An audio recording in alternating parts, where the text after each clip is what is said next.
Wala na sana ang problema kung natuluyan na sana si Gani sa ospital. Pero bigla siyang nagising. I killed him. Tinakpan ko siya ng unan hanggang sa mamatay siya. Kahit saan pa pumunta yung Rika na yun, hahabulin ko sila kahit ikamatay ko. Nasaan si Rika? Hinahanap ko na rin sa likod bahay, wala talaga. Mukhang natakasan tayo. Sinira niya yung mga plano ko, sinira niya yung buhay ko, kaya kailangan makaganti ako sa kanya. If you want that girl's head, then I'm going to serve it to you on a silver platter.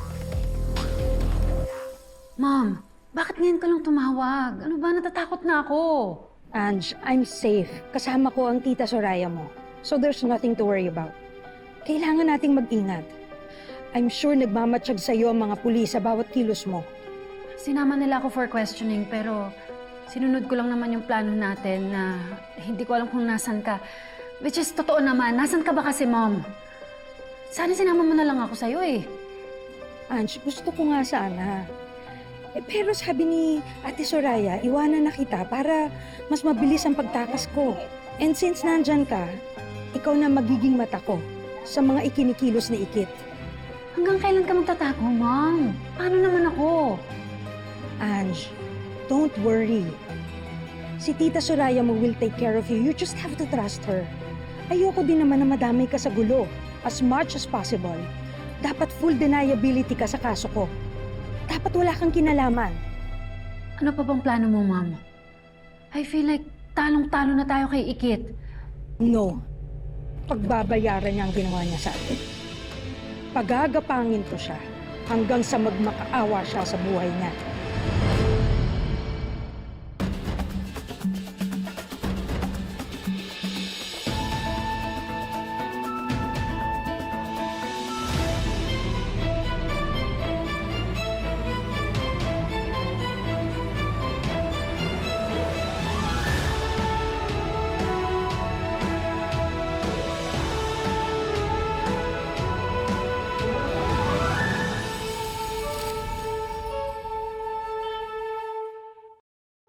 Oo.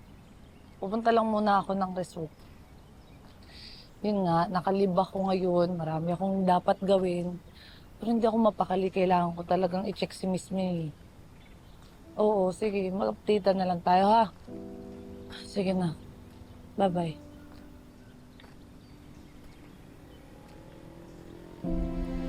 Tay.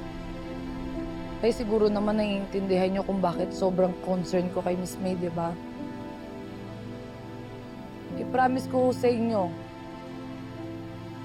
tutuparin ko pa rin po yung pangako ko sa inyo. Ay paglalaban ko po yung kaso niyo. Hindi ko kasi kaya eh. Hindi ko kayang pabayaan si Miss May. Kasi siya na lang nagpaparamdam sa akin na magkaroon ng isang magulang. Lord, sa loob ng napakahabang panahon, inasam ko na makikita ko pa ang anak ko. Pero iba ang kalooban mo sa kagustuhan ko. Hindi si Emily kundi si Ikit ang dumating sa buhay ko. Alam mo tayo, naawa nga ako sa kanya. Kasi parang pares kami nung nararamdaman. Kasi ako, habang buhay ko na ho kayong hindi makikita. Hindi ko na kayo makakasama. Habang buhay ko na ho tatanggapin na wala nang tatawag sa aking anak. Wala nang tatawag sa aking partner. Eh, sana kasi nandito lang yung nanay ko. Sana hindi ho ako nag-iisa, di ba? Tay, dadating pa po ba yung panahon na makikita ko yung nanay ko? Hindi ko pa rin naintindihan pero gusto kong maniwala na lahat ay nangyayari ayon sa plano ninyo, Lord. Kung yun ang will ninyo, Lord, tatanggapin ko. At ngayon nakailangan ako ni Ikit. Gabayan mo po ako para matulungan ko siya. Sana may magawa ako para madala ang hustisya sa pagkamatay ng ama niya.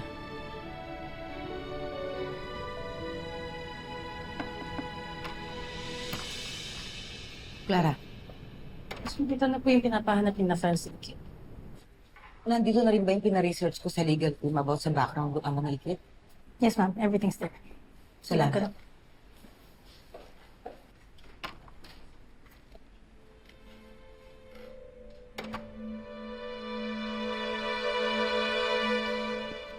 Good morning, Miss May. Naka-ready na po yung sasakyan niyo papuntang airport. Kadyot lang doon ha, meron pa akong asikaso yung mas importante. Pero Miss May, ang sabi po sa maps, sobrang traffic po ngayon. Baka malate po kayo sa flight nyo. Okay, tara, let's go. Pakilagay na lang yung orange na folder dito sa ano po. Okay po, ma'am. Ha?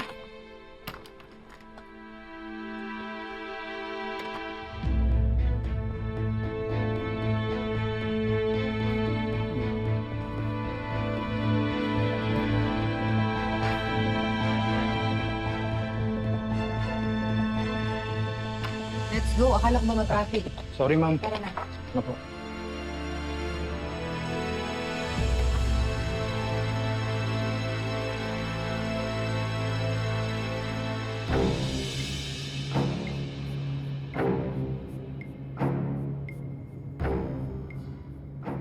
Nasaan ba yung boss nyo?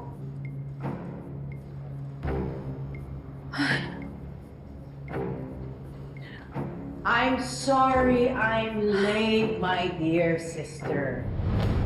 I went to church and to an orphanage. Alam mo naman how benevolent and compassionate I am. Ate, hindi mo na kailangang i-explain sa akin ang front mo.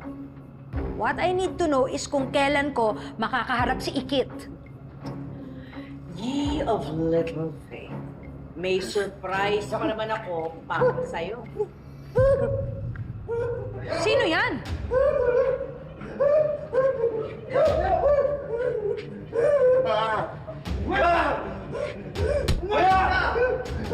Siya lang naman ang kaisa-isang witness na hawak ni Marikit. Hindi po ako magsasalita. Wala po kayo maririnig sa akin. Bawa mo kayo. Wala! Tumahimik ka! Wala!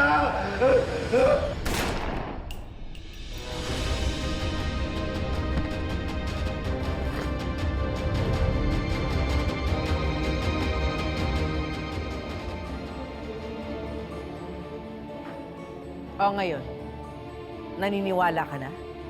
Na kapag sinabi ko, gagawin ko. Now get some rest, my dear sister. Because tomorrow, it's going to be Marikit's turn. Basta dalhin niyo sa akin ng buong musikit. Dahil ako ang tatapos sa kanya.